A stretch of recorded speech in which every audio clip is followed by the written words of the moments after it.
Welcome everybody, and welcome to the second COP27 online briefing from the Ryan Institute and the Master's Degree Program at the University of Galway in Ireland. My name is Professor Charlie Spillane. I'm the Director of the Ryan Institute for Sustainability at the University of Galway, and I'm also the Director of the Master's Program on Climate Change, Agriculture and Food Security. So basically, this is our midway briefing to assess the big issues that are under negotiation and discussion at COP27. I should say that we have a timing clash with Joe Biden's special address to COP27, which I think is happening in about 15 minutes time. But in any event, our briefing is going to be recorded and will be made available on the Ryan Institute YouTube channel. So do please free to disseminate it to anybody that you think would benefit from it. So for this briefing, what we're doing is we connect ourselves and other invited guests that are here at COP26 in Egypt with us, and with our students who are on the Master's Degree Program who are based in Galway. So we're connecting Galway with Sharm El-Sheikh here in Egypt. And this is where the students have been asked, a group of the students have been asked, the Master's students in Climate Change, Agriculture and Food Security have been asked to generate a briefing by observing what has been going on at COP27 so far and provide an online briefing on how they consider the process to be going from their perspective. And following the students' briefing, then we'll invite comments from a range of invited guests who are here with us, and we'll just short 5-minute interventions from colleagues here who are here at COP27. So I should say that there are multiple interlinked and parallel topics under negotiations here at COP27.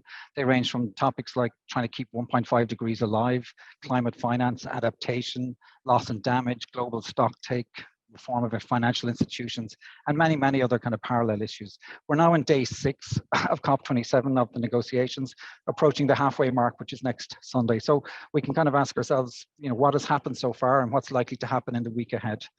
Day 1, the opening day was last Sunday. There were strong appeals from governments to step up climate action and support and move from pledges to implementation. Indeed, this particular summit has been dubbed the Climate Implementation Summit. Then from day 1, day 2, we've had the heads of state arriving, and the focus was on the heads of state. We've had the Irish Taoiseach essentially, and other colleagues from the Irish Parliament here at COP27.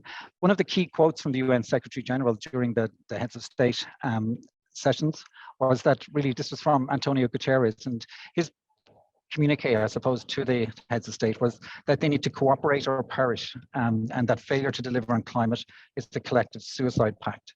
So the emerging consensus for at least from the heads of state session was that the cost of inaction or delays was likely to exceed the cost of climate action if we act now. So it's cheaper to act now than to act later, essentially. Then many of the world's leaders, they all pretty much called for increased climate action in the high-level segment that was held again on Tuesday. Indeed, the Prime Minister of Antigua and Barbuda, Gaston Brown, he highlighted that fossil fuel companies must pay a global carbon tax to fund loss and damage responses, and called for COP27 to establish a loss and damage fund by 2024. That's 2 years' time. So that there's pressure from differing kind of political constituencies, particularly around finance at this particular COP27. On Wednesday, that focus was really on finance. There were a whole range of finance-related issues under negotiations, things such as a new collective quantified goal on climate finance, and how provision of guidance to climate funds, what type of climate funds, and so forth. But overarching throughout the kind of overriding, let's say, cloud, I suppose, in some sense, over this particular COP27 has been, in some sense, the failure to reach the $100 billion per annum target that was enshrined in the Paris Agreement. And also, this is really driving kind of questions about what will be the financing post 2025. And what's also emerging is that the magnitude of climate finance needs is significant and growing. Estimates now moving into trillions of dollars per annum. And indeed, the US Special Envoy for Climate, John Kerry, indicated governments don't have that kind of money. So this is leading to kind of questions around what constitutes climate finance, use of private sector financing as climate finance, and different types of climate finance. Indeed, if we look right now, less than 1% of total climate finance flows come from the Green Climate Fund, the Global Environment Facility, and the Adaptation Fund. So the whole nature of climate finance and what it is and the architecture of it is really important. Indeed, the quantity, nature, conditionalities, and quality of climate financing, these are all kind of key issues that's where the devil's in the details. We look to Thursday. Again, negotiations continue throughout the day and into the night around finance-related issues, particularly around topics such as loss and damage. And then there were also negotiations in relation to scaling up mitigation, ambition and implementations, amongst many others. But the real focus, has some sense, has been on loss and damage, around the funding arrangements for that. And at the core of the loss and damage question is really a climate justice question, where 23 developed nations, largely the OECD, which are Annex 2 parties to UNFCCC, they make up 12% of the global population, but are really responsible for more than half of the cumulative CO2 emissions from fossil fuels since the beginning of the Industrial Revolution. So, that's really a major challenge, this financing kind of question around loss and damage. But despite all the declarations that the Paris Agreement is now in full implementation mode, there's many issues that are still under active negotiation and not really clarified or agreed even as of yet. As an example, there's draft text on scaling up mitigation, ambition and implementation, which arose today, which is 9 pages of text negotiated by governments, and there are 310 bracketed paragraphs and pieces of text which indicate the disagreement. These are anything bracketed is disagreement between governments. So in that particular text, everything is bracketed essentially. So that's the starting point, that nothing is agreed until everything is agreed, I suppose. The consultations regarding the COP27 cover decisions, they're going to start on Saturday. And so it really kind of remains to be seen from here forward what will be the successes and the failures of COP27, particularly as the urgency of the climate crisis deepens, with limiting global warming to 1.5 degrees, largely beginning to slip out of reach. And that's a real challenge, I think, for the political leaders and for society in general. So at that, I'm going to stop. This is really just a quick kind of frame on the negotiations so far. What I'm going to do now is hand over to the students. We have a group of students that have been researching what's been happening at COP27, and they're going to give their briefing. And so over to you, the students. Thanks so much.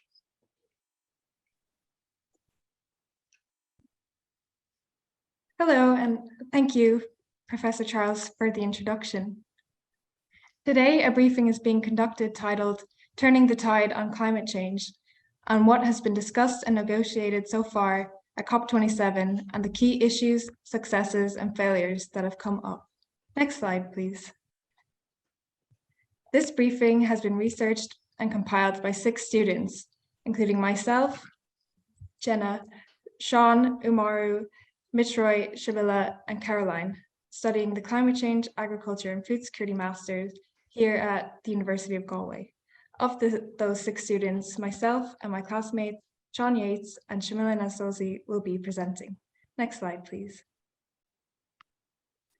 One may pose the following questions. Who wants what? Which countries need help from others? And who needs to step up? At the 27th Climate Change Conference of the Parties, being held in Sharm El-Sheikh in Egypt, 40,000 people are registered to be in attendance, including a considerable number of 110 heads of state. This year, the slogan for COP27 is Together for Implementation, with some of the hot topics being discussed so far including finance, loss and damage, adaptation, renewable energy, and collaboration. Next slide, please. Finance is the cornerstone for implementing climate action and scaling up ambition. One overarching topic being highlighted at COP27 is climate justice and what that involves, including historical responsibility and accountability. People must be put before profit. It has been made clear that those who contribute the least to climate change are negatively affected the most. Developed countries are the sole emitters of greenhouse gases. It is being realized that loss and damage can no longer be kept in the dark. COP27 is the first COP where loss and damage has been brought up. Transparency, empathy, and sufficient finance are essential for tackling the climate crisis.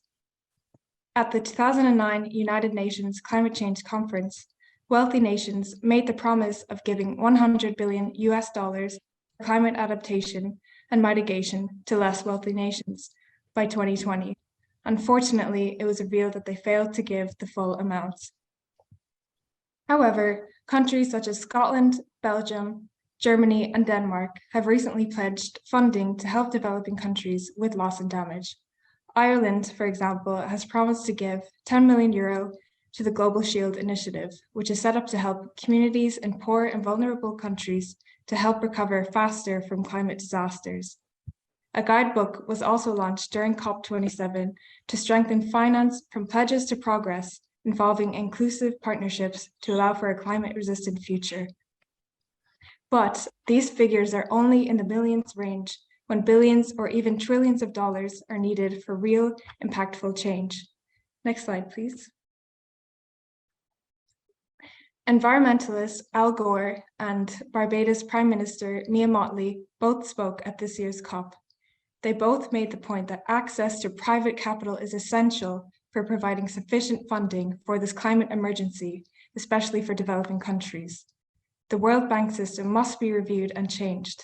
Solar energy is the cheapest form of energy, yet there is still a steer towards fossil fuels. By 2025, an estimated $1 trillion in investment per year will be needed for mitigation, climate resilience, and loss and damage. By 2030, an even further $2.4 trillion will be needed. Yet the full $100 billion annual climate fund cannot even be paid.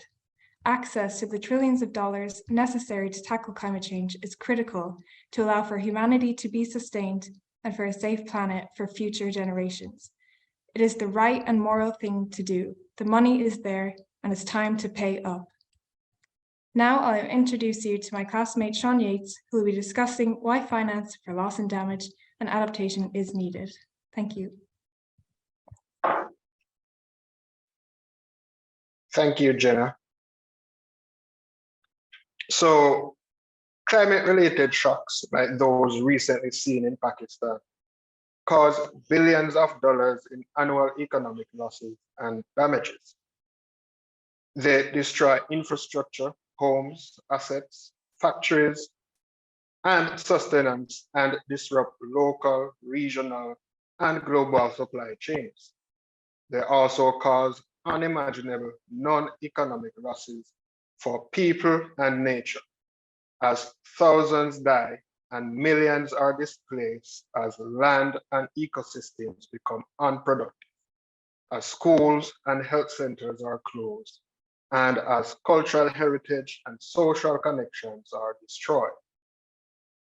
For over 3 decades, climate-related losses and damages have been a serious concern for the world's most vulnerable developing nations. Yet nothing has been done to stem the rising tide of losses and damages now affecting them. 3 decades of climate negotiations have not yet seen the issue placed on formal agenda of the COP, and the demands of most parties to the UNFCs for a loss and damage finance mechanism have not yet been met. Little dedicated financing has been made available to mitigate loss and damage, and the gap between climate-related humanitarian needs and available finance has only widened. In terms of loss and damage finance facilities, COP26 failed to deliver what most parties wanted, and the Glasgow dialogue has produced little result in the last year. Regardless of the outcome of COP27, it is unlikely to address these needs of the most vulnerable communities and countries, the least developed countries, and the alliance of small island states who demand immediate action to address the climate impacts they face daily, which threaten to destroy households, communities, nations, as climate change accelerates. Globally, the narrative around loss and damage has also begun to evolve, with more debate on what actual action can and should be taken in the most vulnerable nations, and how financing can be given efficiently and on a large scale to support these actions. A growing group of stakeholders, including private firms, recognizes the need to act on loss and damage. This is evident in the significance given by the high-level champions to mobilizing non-state actors to address loss and damage during COP27 and in their efforts to organize debates on loss and damage in the COP's Resilience Hub. Next slide, please. So there are more grounds to expect change since last year. At COP26 in Glasgow, First Minister Nicola Sturgeon promised £2 million to assist practical action in some of the world's most climate vulnerable nations. Scotland was the first industrialized nation to declare its moral commitment to address loss and damage as an issue of climate justice, and it remains committed by pledging an additional £5.7 million. The regional government of Wallonia and philanthropic groups also donated cash to repair losses and damage. More recently, Germany has contributed €170 million as a form of loss and damage insurance for vulnerable nations. At COP27, additional affluent nations are expected to follow. On the other hand, the USA continues to be silent about loss and damage. And although pledges are coming in, they will fall short of the estimated global loss and damage from climate-driven catastrophes in 2021. Next slide, please.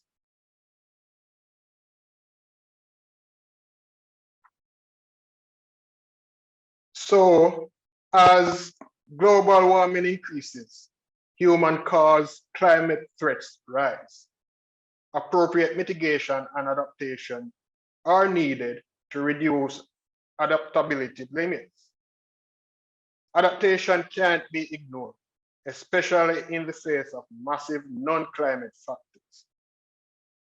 84% of UNFCCC parties have established plans, strategies, regulations, and policies, a 5% improvement over COP26, according to the UN EP Adaptation Gap Report.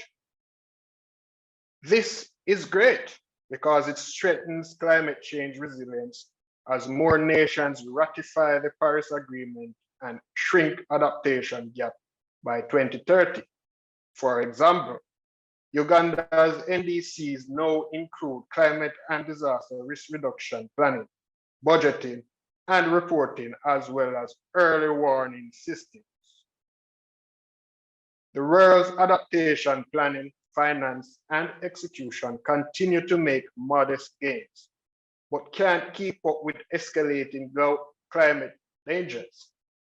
It needs unique scientific research, imaginative planning, more evaluation, and expanded international collaboration. International aid for adaptation in developing nations is 5 to 10 times less than expected, and the gap is widening.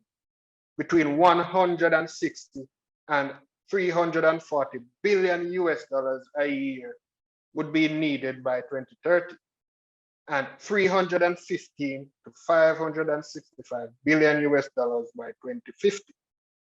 This shows that adaptation is spreading, but not fast enough to keep up with climate consequences. Next slide, please.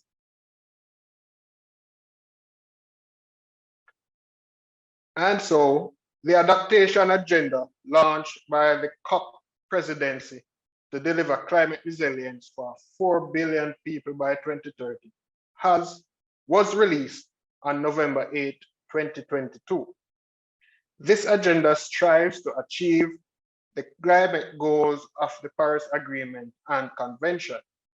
It aspires to accelerate global climate action by reducing emissions, increasing adaptation measures, and increasing funding.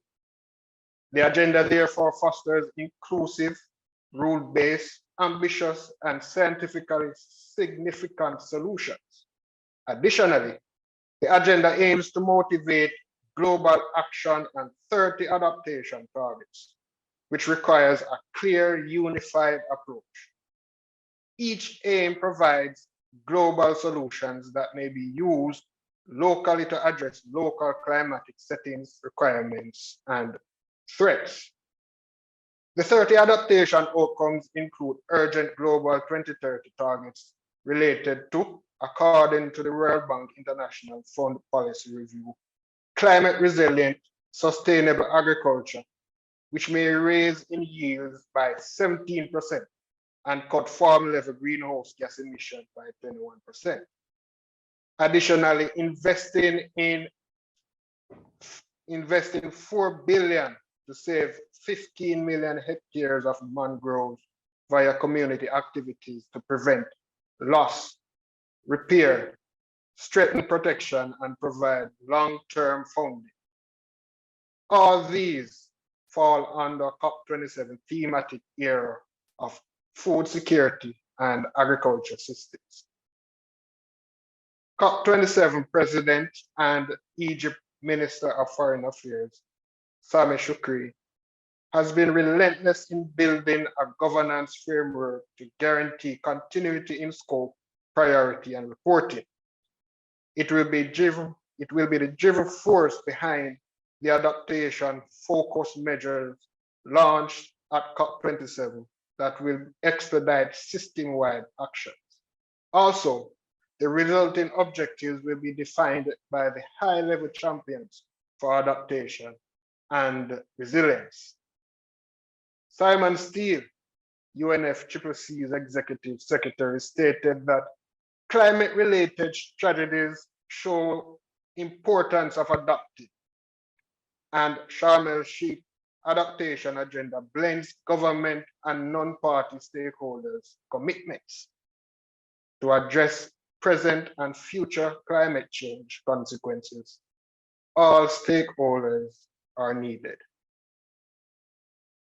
I now introduce you to my team member, Shamelia, who will be introducing net zero and renewable energy. Thank you.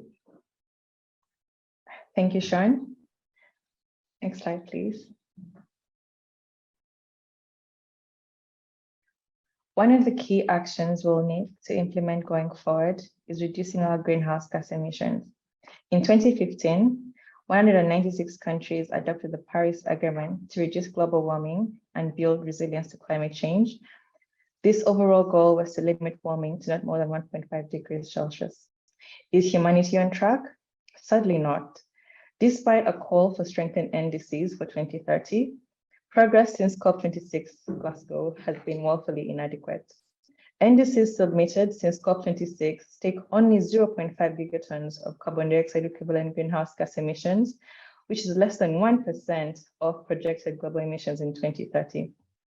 This lack of progress leaves the world on a path towards a temperature rise far above the Paris Agreement goal of well below 2 degrees, preferably the 1.5 degrees. The journey to net zero will be equal parts a revolution in our technology, as well as a revolution of our mindsets. This race will involve every government, every economy, and all of us to change the way we do things. Currently, more than 70 countries, including the biggest polluters, China, the United States, and the European Union have set a net zero target covering about 76% of the global emissions. Next slide, please. Leading up to the previous slide, leading up to COP27, 29 countries have updated their NDCs to strengthen climate action. The UN also reports that businesses, financial institutions, cities, and educational institutions have also joined the race to zero, pledging to take rigorous and immediate action to halve global emissions by 2030. Whether you are a consumer, a big or small business owner, or a policymaker, each of us can and must move the needle forward. Good news is, there's a clear direction for non-state actors with the launch of the high-level expert group on net zero pledges report. Going forward, Real commitment to net zero must mean no more fossil fuels, no deforestation, no lobbying to undermine ambitious climate policies from governments, commitment to reducing emissions across the full supply chain, aligning capital expenditure with net zero targets, among many other guidelines included in the report. Next slide, please. As humanity races to zero, one of the biggest sectors that will need transformation is the energy sector. Renewable energy is an effective way to fight climate change, but its role in the NDCs can be strengthened to help reach the goals of the Paris Agreement. Currently, 74% of the countries have quantified renewable energy targets in their NDCs. For example, South Africa has set the goal of reaching net zero emissions by 2050 in its low emission development strategy. On November 8th, EU, UK, and US backed South Africa's coal transition plan with an $8.5 billion deal.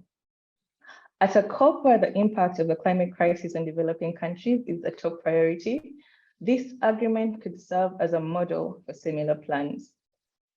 During the multi-stakeholder roundtable on investing in the future of energy, the President of Egypt and the Prime Minister of Belgium announced the launch of the Global Renewable Hydrogen Forum. This will be a platform to further accelerate the development and deployment of green hydrogen projects across the globe. The EU will sign a $300 billion agreement for investment in the production of renewable hydrogen with Kazakhstan, Namibia, and Egypt. Also, Vanuatu and Tuvalu have demanded a global non-proliferation treaty for fossil fuels that would phase out the use of coal, oil, and gas.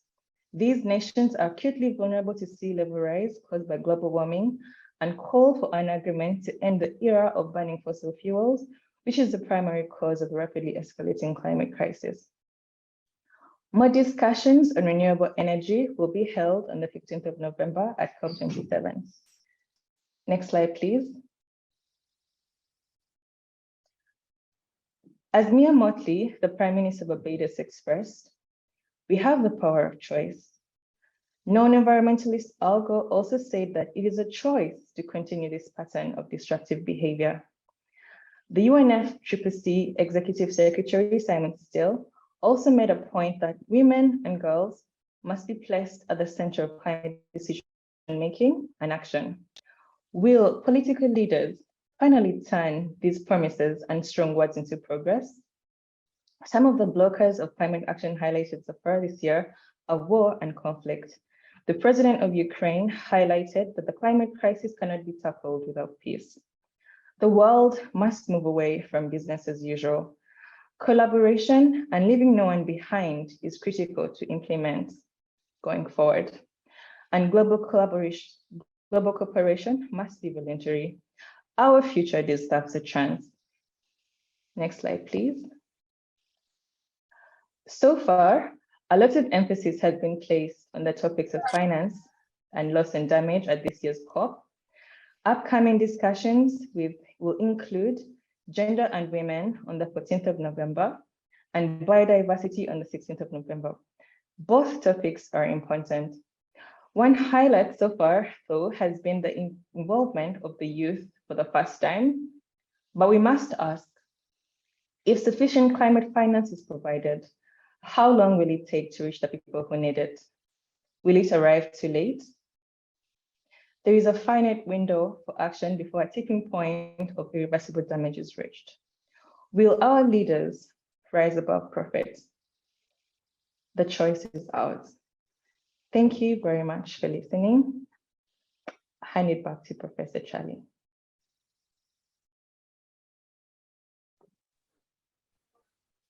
Thanks, Jenna, Sean, and Shamila. That was really great, and it's really great that, and I guess it's really great to see the presentation and the analysis that you've done on behalf of your entire group. I realize that 3 of you are representatives of a broader group, so that's really great.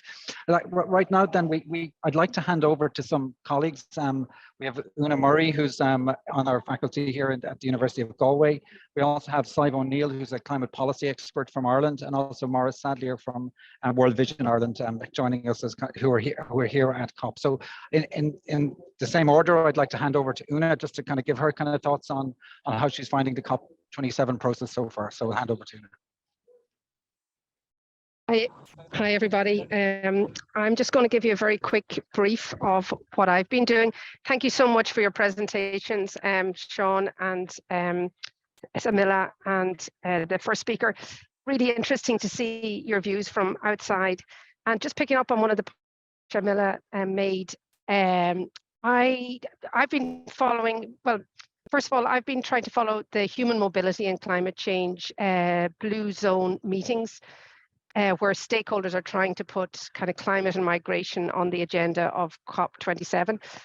And you'd be delighted to hear, Shamila, that the last session that I was just at had a youth advocate from Uganda who facilitated the session and chaired two different groups of panelists talking about climate and human mobility. So that was really good.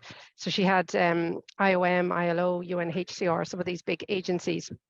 So just the last meeting that I was at today, or the last pavilion, we talked about, it was about approaches from the IGAD region of Africa on addressing the challenges and opportunities for human mobility in the context of climate change and disasters. And one of the main points made was that there's a range of existing frameworks for internally displaced migrants. And there's a protocol in the region, in the IGAD region, on the free movement of persons. But the big constraint is implementation and making sure that it's implemented or that services are provided across countries. So there's a lot of talk about working in partnerships and protection for people who are moving, and also youth employment, so that people who don't want to move but who will probably are likely to have to move because of the changes in agriculture or changing climate in their region, what sort of kind of green jobs or youth employment opportunities are there? So there's a range of agencies that are involved in this, and the International Labour Organization works on green jobs, just transition. The International Organization for Migration, IOM, works on migration, protecting migrants. And then there's also this group called the PDD, which is the Platform on Disaster Displacement. And they're an interesting group because they were set up, I suppose, to fill the niche where people are displaced because of the environment across borders. Whereas, if you're a refugee, you're protected by UNHCR. IOM looks at migration, formalizing migration, but the Platform on Disaster Displacement looks at disaster displacement or other forms of human mobility, but they try and look at it in the way of local, national and regional policies and strategies. And they do try to look at the nexus between disaster funds that are provided or humanitarian assistance, and then longer term development funds and protection, and trying to put in human rights and migration management and protection for people on the move. So this is kind of linked to what Sean was saying about the loss and damage, and which I'm going to follow over the next few days, the Warsaw Implementation Mechanism for Loss and Damage, and the Santiago Network, which was set up to implement that, and their reporting at the COP. So that was just what I wanted to mention, that it's good that there's these youth activists that are facilitating sessions here and really challenging speakers at some of the talks that I've been at. The other place that I was today was FAO, and this again was North Africa, where they launched a recent publication on the state of land and water resources for food and agriculture for 19 countries in North Africa and the Near East. And those countries include Morocco, Oman, Palestine, Algeria, Tunisia, Qatar, and these are 19 countries that are experiencing extreme water stress. I think 8 countries of those 9 are in the top 10 countries with the highest levels of water stress, and at the same time they're experiencing land degradation, and the cost is estimated to be 9 billion per year, and it's led to reduction in agriculture potential productivity by 1/3. So this report, I was actually a writer and the main editor for this publication, so I was particularly interested in it, and it has good statistics and evidence. And we were kind of discussing at this this meeting, like, I mean, what's the point in having this? What can it be used for?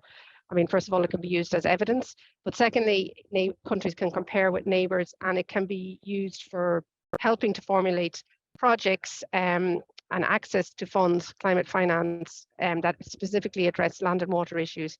And of interest, finally, was that, you know, there is a chapter on the how there's a huge expansion of urban to rural migration because of the land and water issues in the region. So there are just two things that I want to mention from today. I mean, there's been other things that I was at as well, but they're two examples mainly from the African region. Back to you, Charlie. Thank you. Thanks very much, Una, and thanks for those perspectives on the COP27 and the various issues that you've been following. Yeah. So now I'd really like to hand over to Sive O'Neill. So Sive has been at many of the COPs over the years and has been following this process very closely, and also follows very closely the national situation in Ireland in terms of our decarbonisation pathways and our climate commitments. So I'm going to hand over to you, Sive, and give your perspectives on COP27 so far. Thank you. Thanks very much, Charlie. Can you hear me okay? I know I have a lot of background noise, but no, we can hear you. If you just speak loudly, you'll be fine. Yes, I can't speak too loudly because I'm in the media center and everyone's listening to Joe Biden. He's just arrived at the COP in the last day, and he's delivering a big keynote speech that people were queuing for hours to get into the room just to hear him live. So obviously the US is a very significant player at this conference every year. Every time the US delegation arrives with the key political elites, it's a lot of razzmatazz around the venues. But just to backtrack a little bit, I just introduced myself in terms of why I'm here. I have been attending all of the COPs since 2016, and I have been studying the carbon market provisions of the Paris Agreement as part of my own academic research at UCD. So for those of you familiar with the Paris Agreement, Article 6 was a key article that set out the facility for countries to cooperate with each other using market mechanisms. Now, some of the language is a little bit opaque, but it basically sets out a framework under the Paris Agreement, under the supervision of the COP, for a new carbon market to be developed globally, where countries can trade with each other using what are called ITMOs, or international transfers of mitigation outcomes. So in that scenario, countries hosts a project to reduce emissions can verify that using some standard that's acceptable under the supervisory body set up by the COP. And then those emission reductions will be sold to another country. So in theory, it's an opportunity for finance to flow to developing countries who are interested and willing to host projects. It's also an opportunity to address sort of issues like deforestation and land degradation, as these are often form the basis for the types of carbon credits that are really common these days. But there's another dimension to Article 6, which is also the way it sets up a structure to link the Paris Agreement carbon market with the voluntary carbon markets. So those of you who are paying attention to climate finance and also what's happening on the ground in developing countries will know that there's a huge amount of activity in the voluntary carbon market. There's a huge demand for credits, not just from countries, but from companies who are making climate strategies that might entail, for example, net zero targets or other kinds of targets for different years. And because they find decarbonisation so difficult, or because they're not willing to really do what's necessary to drive their emissions down, they make up the difference, the shortfall, by purchasing carbon credits. There's a third example that I was going to. So companies, countries, and also individuals. And the other area that these credits will be used is in a market mechanism set up under the International Civil Aviation Organization. It's a special mechanism which is voluntary at the moment, but it's going to require airlines over the next decade to offset emissions from flights. Now, that whole demand for carbon credits on the one hand has led to a huge uptick in the number of carbon projects, offset projects registered around the world, but they're mostly in the global south.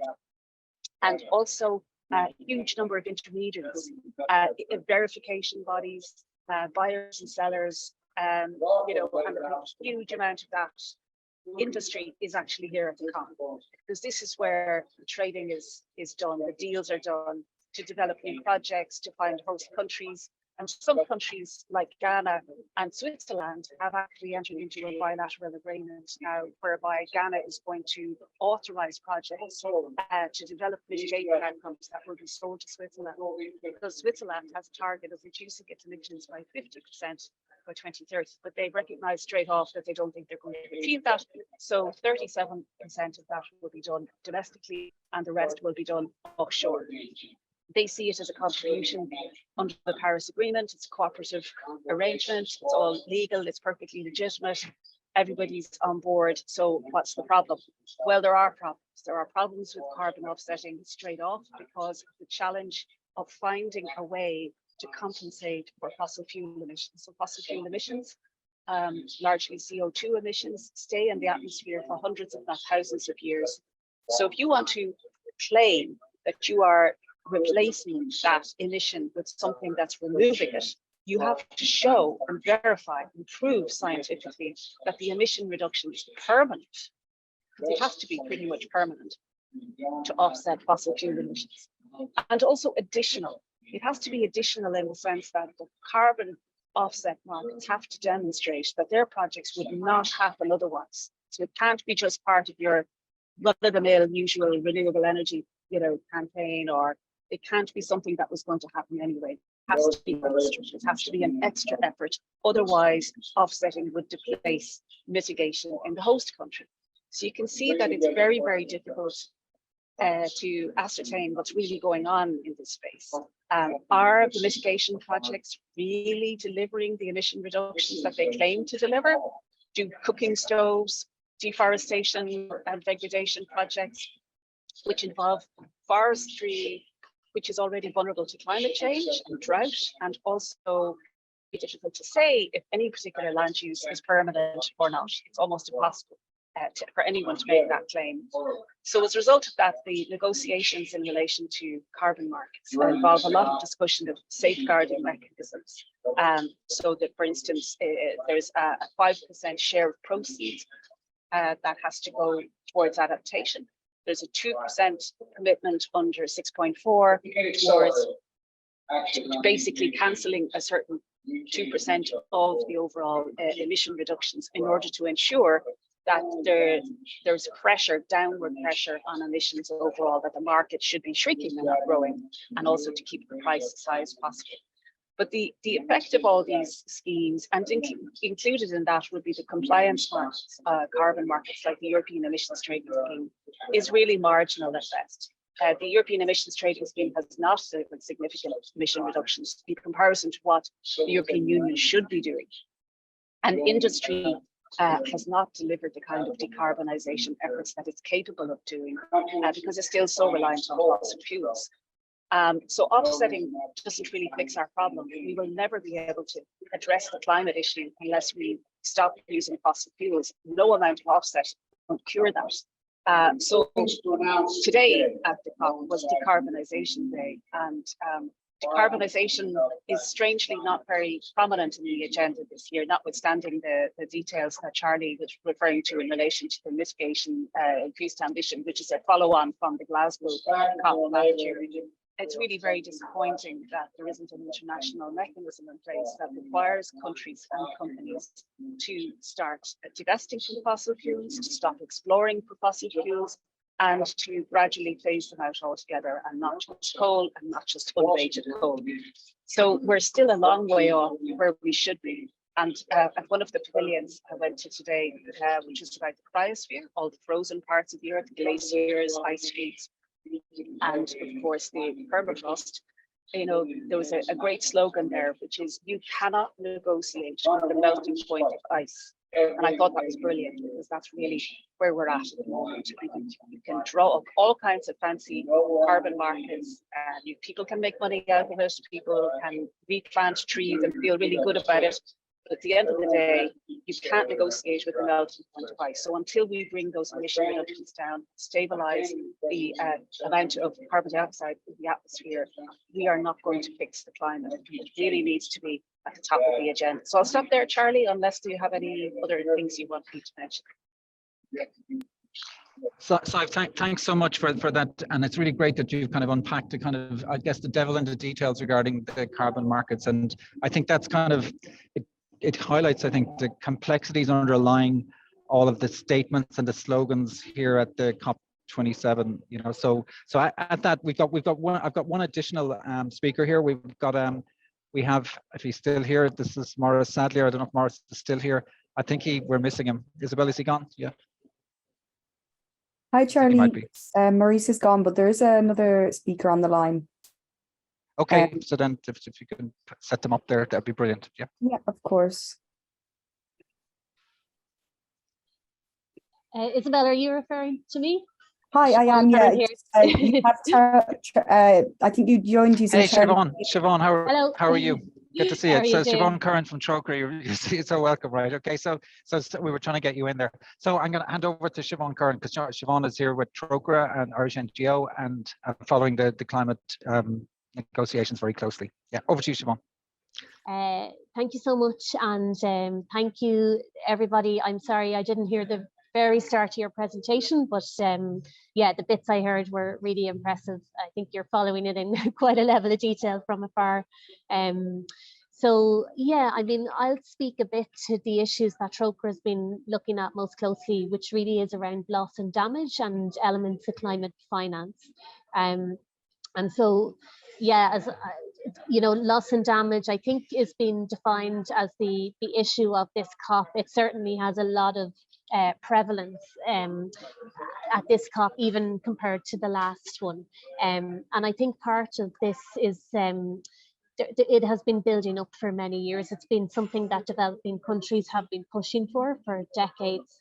And certainly civil society in recent years have been really organized around this. And I think it's an issue that unifies a lot of civil society, particularly the civil society who are linked in with the global south.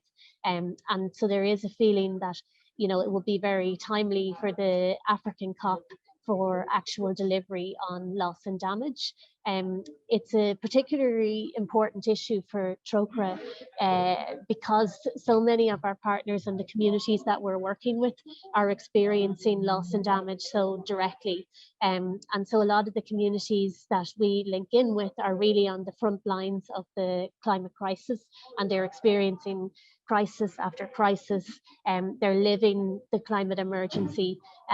We have partners in Somalia, and I'm sure you've heard a lot recently in the news about the levels of crisis levels of hunger in Somalia. They're experiencing the worst drought in 40 years, and you know, there's likely a declaration of famine quite soon, and people are losing their lives, which is such a profound political failure in 2022. And people are also losing their homes as they're displaced. They're losing livestock, which means they're losing their livelihoods and their way of life. So you can see there's a whole spectrum of loss and damage, from economic to non-economic. And I suppose when it comes to the negotiations here, the big ask from the developing countries is for a loss and damage finance facility, because there isn't that funding under the third pillar as of yet. So there's mitigation and adaptation finance. And so I think from our perspective, it was very positive that loss and damage was included as an agenda item, which does allow for the substantive discussions. But of course, that's only getting the discussion started. And I think the fact that that's been such a struggle to get it on the agenda shows how contentious the issue is. And there were a few caveats included in the footnote of the agenda item, including that it wouldn't include liability or compensation so there's a lot of contentious issues tied up in loss and damage. I suppose the other element that was in the agenda was a reference to 2024. And so I think the exact wording was the agenda item will launch a process with a review to adopting a conclusive decision no later than 2024. So in some ways, there's a worry that there will be more delay, but of course no later than 2024 doesn't mean there couldn't be something in 2022 or 2023. And the big, I think for civil society, for developing countries, the big test for this COP will be that there is an agreement to establish a finance facility. The big blockers have been the US. The EU also have not been in favour, nor have Ireland, which is part of the EU delegation. And so what we're hearing so far in the negotiations is that there is a recognition now by the EU and others acknowledging loss and damage. There is kind of discussion around process, but the third kind of element, which is important, which is deciding on an actual facility, has not been progressed. So there's a fear that the EU and others will try to delay this process by engaging in a kind of a process with no clear outcome. So that is what people will be keeping an eye on over the next week. The other maybe development has been around country pledges on loss and damage. So a range of countries have made pledges for extra finance. And I think the key question here is it additional? And then you'll kind of see a variety of different kind of I suppose approaches by countries, and unfortunately many of the pledges are not additional, including Ireland's pledge. So Ireland pledged 10 million to the Global Shield, but this is out of the 225 million that Ireland promised at COP26. So it's not a new commitment, and it's not additional.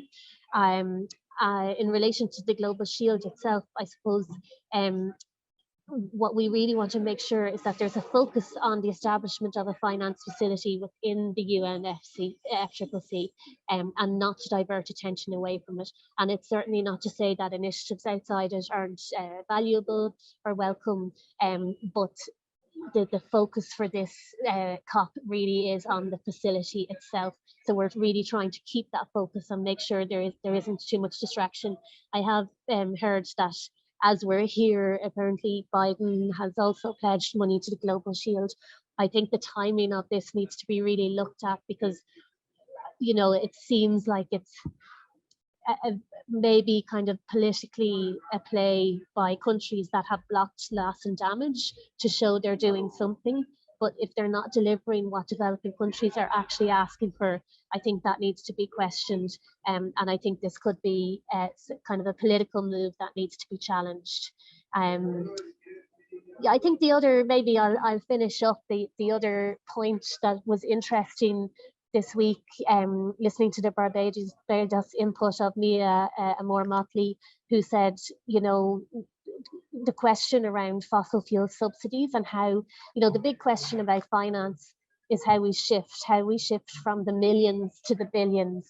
And we have to start looking at the different sources of finance. So it was interesting to hear that point around, fossil fuel subsidies and looking at the profits of large oil and gas, and asking the question as to how these profits and subsidies also can be directed into climate finance. So thank you so much, and I will finish up there. Thanks so much, Siobhan. That's really great, and it's really great to have the perspective of Chokra. So I'm going to finish up in a moment, but I guess one kind of parting reflection. So we're in the midst of COP27. This is the 27th meeting of the Conference of Parties of the UNFCCC. This is 30 years later since the UNFCCC was founded in 1992. So it's been 30 years of negotiations. It's quite likely that there'll be COP 37, 47, and so forth. And whether, the pace of these negotiations can deliver the actions rather than the intentions to act in the time frame necessary to stay within 1.5 degrees or even 2 degrees remains to be seen, because what's being negotiated here, a lot of what's being negotiated really is about kind of intentions to do things, and some of those intentions to do things are conditional on large amounts of transfers of financing between different political blocks, basically, or political between different countries. And like, so I point towards the the 2022 global carbon budget report, which came out today, which shows that global CO2 emissions from fossil fuels hit a record high in 2022, and this is 30 years after the beginning of the UNFCCC negotiations. And so the carbon budget, what's available to emit, what more that can be emitted to stay within 1.5 degrees is dwindling by the day. So whether our political leaders will, I suppose, not only signal the intentions to do things, but actually the actions on the ground to achieve those impacts on mitigation and adaptation remains to be seen. And one of the other points that was made is that there are limits to adaptation, that really, the potential to adapt to climate change is not limitless. It's not something you can keep doing in perpetuity. And, our planetary system may have very unpredictable effects. There could be tipping points that occur, or positive kind of feed, or positive or negative feedback loops that really we're kind of setting the scene for, that really are a big risk to humanity. So hopefully, we'll have better progress to report at our next briefing, which is next Wednesday at the same time. So we'd welcome everybody to join us again then, when we will have another group of the students from the Climate Change, Agriculture and Food Security Masters giving another briefing on where things stand towards the end of COP27 next week. So at that, I'd really like to thank firstly the students for taking the time and the effort to try and follow what is a really complex process from the outside looking in, and they've done a really wonderful job in that respect. I'd also like to really thank Una for her commentary and perspectives. Thank Sai for really explaining the kind of the carbon markets and mechanisms, and also Siobhan really for giving us the perspectives regarding loss and damage, and the perspective in terms of to critically kind of evaluate what are the kind of political moves that are underway here at COP27. So at that, thank everybody, and we will record all of this. It will be put up on the Ryan Institute YouTube channel. So if you want to disseminate it to any colleagues or anybody that really is interested in getting these briefings on COP27, we'd be happy that you do so. Okay, so thank you, and thanks everybody, and thanks Isabel for setting this up. Okay, cool. Thank you so much.